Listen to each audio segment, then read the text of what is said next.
Le dernier quart d'heure de Smart Bourse. Chaque soir, c'est le quart d'heure thématique. Le thème ce soir, c'est celui de la rentrée des investisseurs individuels en France. L'occasion d'accueillir le nouveau président de la F2IC, la Fédération des investisseurs individuels et des clubs d'investissement, Marc Lefebvre, à mes côtés ce soir. Bonsoir Marc. Bonsoir Grégoire. Merci beaucoup d'être là. Vous intervenez régulièrement dans cette émission, alors avec la casquette Scope Group, qui est votre métier quotidien, pour dire les choses, Marc, et vous êtes désormais nouveau président de la F2IC. On salue Charles-Henri Dovini, qui était l'ancien président. Le passage de relais donc, a été effectué au cours de l'été, c'est ça, fin juin, Marc? Fin juin. L'occasion de vous accueillir comme président de la F2IC et de rappeler peut-être à cette occasion un peu le rôle, la place, les engagements de la F2IC dans l'écosystème français de l'investissement des particuliers français. Tout à fait. Alors, si on revient sur le rôle premier, rôle majeur de la F2IC, c'est vraiment de promouvoir l'épargne financière utile, tout en s'assurant et en contribuant au développement des compétences financières des particuliers. Et il y a beaucoup à faire. Donc, il y a toute cette dimension pédagogique qui est très importante au cœur de la F2IC, mais également d'assurer un pont au sein de l'équation entre émetteurs et investisseurs, et donc de faire rencontrer les émetteurs par les investisseurs particuliers. C'est toutes ces réunions qu'on organise sur tout le territoire, donc une vraie déclinaison régionale, où nous allons par exemple lundi avec L'Oréal et Air Liquide à Annecy rencontrer plusieurs centaines d'actionnaires. C'est important. Les boîtes jouent le jeu, tout à fait, Marc. Tout à fait. Les investisseurs individuels ne sont pas négligés par ces grandes entreprises, les services de relations investisseurs, etc. Au contraire, c'est un relais de croissance et vous le savez très bien, les actionnaires individuels sont des actionnaires fidèles. C'est donc très important sur un parcours boursier de traiter très correctement ces actionnaires. On en parlait souvent quand j'étais chez Euronext, c'est également ces actionnaires individuels très importants sur les PME et les ETI, parce qu'ils peuvent représenter jusqu'à 25 à 30% des ordres souscrits à l'IPO. Voilà, donc c'est un autre illustratif. Après, il y a un autre rôle de la F2IC, c'est le rôle consultatif auprès des autorités de place. Un rôle de lobbying, par exemple.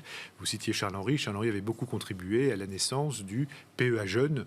Il y a beaucoup de choses à l'heure actuelle autour de l'ARIS, le Retail Investor Service. Ouais. Tous les sujets qui sont discutés au niveau de la Commission européenne. Sur ces sujets-là, la F2IC veut évidemment se positionner aux côtés d'autres acteurs, comme Better Finance, qui est notre équivalent au niveau européen. Donc il y a vraiment toute cette déclinaison à la fois régionale, mais également européenne. Qu'est-ce qu'on peut dire de l'état des lieux du patrimoine, financier, immobilier peut-être d'ailleurs, Oui. si on regarde les choses dans leur ensemble, du patrimoine des ménages, des épargnants, des investisseurs individuels français aujourd'hui, en cette rentrée 2023, alors, après des années un peu particulières, on peut le dire. Alors, on le sait, mais c'est bien de le rappeler, le patrimoine des Français, il est essentiellement immobilier. Sur 17 000 milliards, ça c'est les chiffres de 2022, 17 000 milliards, il y a à peu près 10 000 milliards sur l'immobilier, le reste sur le patrimoine financier. Mais alors quand on fait une dichotomie au sein du financier, qu'est-ce qu'on trouve ? Je prends mes petits chiffres, 2 000 à peu près sur les liquidités, donc là de l'argent plutôt dormant, 1 900 sur l'assurance vie et l'épargne retraite, et 1 900 encore sur les actions, titres de créances et parts de fonds. Si on prend les actions pures, à la fois en direct, mais également les UC de l'assurance vie, les unités de compte, on arrive à peu près 1 000 milliards. Donc vous voyez que 1 000 milliards sur 17 000, c'est 6%. Si on met 1 000 milliards sur les 6 000 et quelques de la partie réellement patrimoine financier, on est plutôt à 16%. Donc ça reste intéressant, mais ça reste perfectible. C'est des équilibres qui évoluent, qui ont évolué de quelle manière? Ou est-ce que ce sont des équilibres plutôt stables dans le temps, sur longue période, Marc? Alors, plutôt, ils ont plutôt augmenté sur la partie financière, ce qui est un bon signe, puisque là, ça fait partie de la réorientation que je veux vraiment imprimer au sein de la F2IC sur rendre l'investisseur individuel au cœur du financement de l'économie. Alors, on dit souvent réel, mais c'est de l'économie dans son ensemble. Oui, tout court. Et de la transition de nos économies. On sait qu'il va falloir peut-être investir 70 ou même peut-être 100 milliards par an jusqu'à 2030 et beaucoup plus après.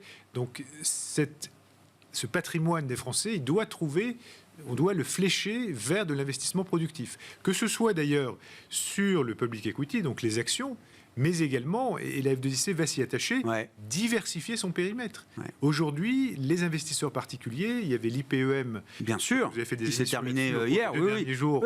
On a tous entendu le patron de Blackstone dire qu'effectivement c'était la meilleure classe d'actifs, mais là il prêche pour sa maison, ce qui est normal, mais également que la croissance ne se ferait pas sans les investisseurs individuels. On le voit en France, la loi Pacte, vous prenez les produits de BPI, les produits de Nextage, les produits d'Euraseo, et donc on voit cette classe d'actifs se déverser, se démocratiser vers les particuliers. Les particuliers veulent dynamiser leur rendement, ils peuvent le faire grâce au private equity. Ce qu'il faut expliquer, c'est que c'est pas que les institutionnels se retirent de ces marchés, bien au contraire, c'est simplement que, effectivement, les gains accumulés à travers la classe d'actifs private equity dans les portefeuilles des institutionnels a tellement gonflé qu'ils sont à un stade où ils ne peuvent pas en remettre beaucoup. C'est ça. Ils ont même plutôt tendance à baisser un peu leurs allocations. Mais il y a toujours cette poche énorme chez les institutionnels. Et donc, comme vous le dites très bien, il y a un relais de croissance pour cette industrie à trouver auprès des investisseurs individuels. C'est quoi, ou ça va être quoi d'ailleurs la position de la Fédération des investisseurs individuels par rapport à cette nouvelle classe d'actifs, qui n'est pas nouvelle historiquement, mais nouvelle pour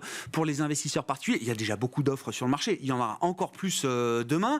Quel va être le message, le discours que vous allez pouvoir tenir vis-à-vis de vos on est en train de finaliser la feuille de route. Ouais. Nos board members, on se rassemble. Je vous demande de dévoiler un peu, alors peut-être les choses en avance. On va dévoiler.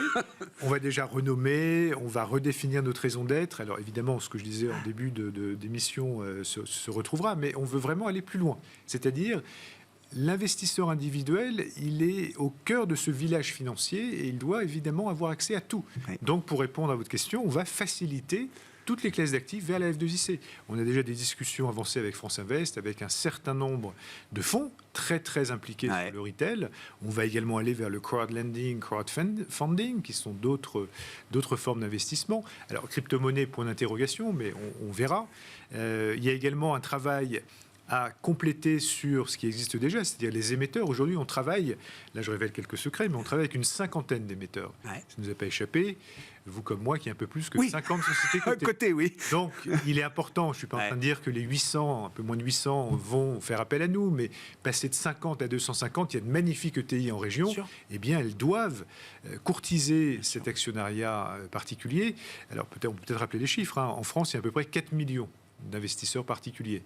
Il faudrait qu'il y en ait plus. Alors la bonne nouvelle, c'est que c'était vraiment une forme de courbe en V. Là, on est sur la phase croissante depuis 2020. On se souvient, la Française des Jeux, qui a ramené des centaines de milliers d'actionnaires individuels. Bon, il faut surfer sur cette vague, bien évidemment, et aller, une fois de plus, sur ces classes d'actifs qui sont des classes d'actifs attirantes pour tous.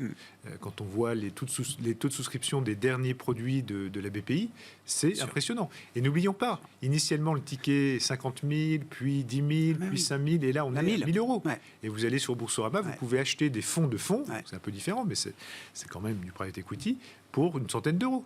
Donc ça, c'est un point important. Après, il faut que la F2IC, évidemment, puisse aller vers une plus grande forme de digitalisation, puisque ce qu'on veut attirer, ce sont des actionnaires plus jeunes. On a beaucoup d'actionnaires matures, ce qui est très bien. Mais évidemment, et ça intéresse beaucoup les sociétés à la fois à titre financier, mais également en termes d'attractivité vis-à-vis de cette population jeune. Et ce qui est très bien, j'essaie de retrouver le chiffre dans mes papiers, la part des moins de 25 ans a triplé. C'est 4,1% du total des investisseurs. Celle des 25-34 ans a doublé à 13%. Celle qui s'effrite, c'est justement les plus matures, peut-être avec une risque adverse. Ah bah bien sûr, grandissant avec l'âge. Mais on a beaucoup décrit, alors le point bas sur les marchés actions de mars 2020, il y avait eu la FDJ effectivement. Mais le point bas qui a été peut-être, on l'a beaucoup décrit comme étant le point bas d'une génération et d'une nouvelle génération d'investisseurs et d'investisseurs boursiers, qui est une génération qui est restée d'ailleurs en bourse. C'est ce que nous montre, c'est l'AMF qui publie des études régulières là-dessus sur les épargnants. Quelques années après, il en reste quelque chose. Ce n'est pas des gens qui sont venus faire un coup et qui sont repartis et plus jamais revenus. Il en reste et ils investissent de plus en plus. C'est des tickets. Et les clubs, on ne parle pas beaucoup des clubs, mais les clubs sont toujours là. Il y en a plus d'un millier et on est en train d'ailleurs de relancer cette dynamique avec une nouvelle forme collaborative, comme on peut la trouver sur les réseaux. Ça, c'est notre filiale Nextwise, qu'on a lancé il y a 3 ans, qui maintenant est très concentré pour l'instant sur les jeux pédagogiques, qui sont des très bons relais pédagogiques, et à terme, effectivement, de pouvoir mettre sous tension ces jeunes qui veulent s'investir et qui feront la différence pour les sociétés de demain. Ouais. La classe d'actifs private equity, encore une fois, j'y reviens, parce que c'est sans doute une tendance et peut-être juste le début d'une histoire. En Europe, en tout cas, c'est beaucoup plus développé déjà auprès des particuliers aux États-Unis ou des clients privés, pour dire les choses. Mais oui, il y a vraiment quelque chose à faire. À quelles conditions est-ce que les investisseurs individuels vont s'intéresser de plus en plus à cette classe d'actifs ? Il y a la question du ticket d'entrée, mais c'est un peu plus compliqué que ça aussi. Le private equity, il y a la question, encore une fois, du ticket, mais il y a la question d'un tunnel, il y a la question de la liquidité. Il y a beaucoup de sujets derrière qui ne sont pas des sujets forcément familiers pour un investisseur boursier. Même chose sur les produits de bourse, on n'en parle pas. On intervient là, avec la Société Générale sur la partie ETF et Varan prochainement avec leurs 40 plus gros clients. Mais tout ça, c'est des produits, je peux vous assurer que tout le monde voudrait qu'ils se développent, y compris Bercy, parce que c'est du financement de l'économie. Alors après, effectivement, il faut arriver au bon moment. C'est peut-être, là, on peut se dire, est-ce qu'on n'est pas en fin de cycle ? Mais quand on entend tout ce qu'on a entendu à l'IPE, oui. Comme moi, on est plutôt optimiste. C'est un océan d'opportunités. Voilà. C'est ça. Et toute cette poudre sèche qui doit trouver un ancrage, on le voit, le M&A est au plus bas, mais ça va repartir. On verra comment les taux évoluent.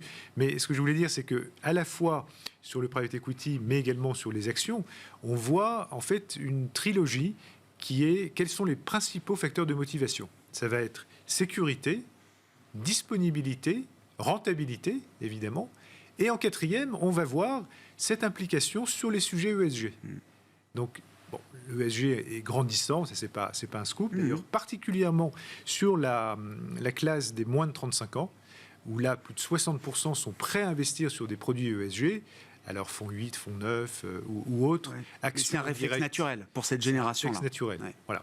Mais malgré ça, ce qui reste en tête, ça reste la trilogie d'avant. Donc là, c'est un phénomène sur lequel on va évidemment beaucoup s'impliquer. D'ailleurs, on vient de gagner une belle mission au sein de la F2IC qui est ce projet, un projet tiré par des Américains, projet Climate Fund, qui est un projet de sensibilisation au climat pour la gente féminine. Et là, on a une formation de 200 personnes. Ce sera 10 groupes d'une vingtaine de personnes chacune que l'on va former. Et ça peut être beaucoup, beaucoup plus important et se développer en Europe. Voilà également ce qu'on fait à titre illustratif à la F2IC. Inscrivez-vous. Enfin, les jeunes, c'est facile, j'imagine. On trouve facilement la manière d'adhérer, de s'inscrire à la F2IC. Regardez tout ce qui est proposé, effectivement, en termes de formation, de rencontres avec les émetteurs, avec les D'ailleurs, on est en train de refondre notre site qui va avoir peau neuve dans quelques mois. Et on en est ravis parce qu'il fallait un petit peu dynamiser tout ça. Donc c'est pas chose faite, mais c'est en cours. C'est en cours. Nouvelle étape pour la F2IC avec cet univers d'investissement qui s'élargit aujourd'hui pour les investisseurs individuels. Merci beaucoup Marc. Merci d'être venu nous voir, de nous présenter ou de nous représenter la F2IC et les enjeux de demain pour les investisseurs individuels que vous représentez désormais. Vous êtes le président de la F2IC, Fédération des investisseurs individuels et des clubs d'investissement comme vous le rappeliez. Merci beaucoup Marc Lefebvre qui était l'invité du quart d'heure thématique de Smart Bourse ce soir.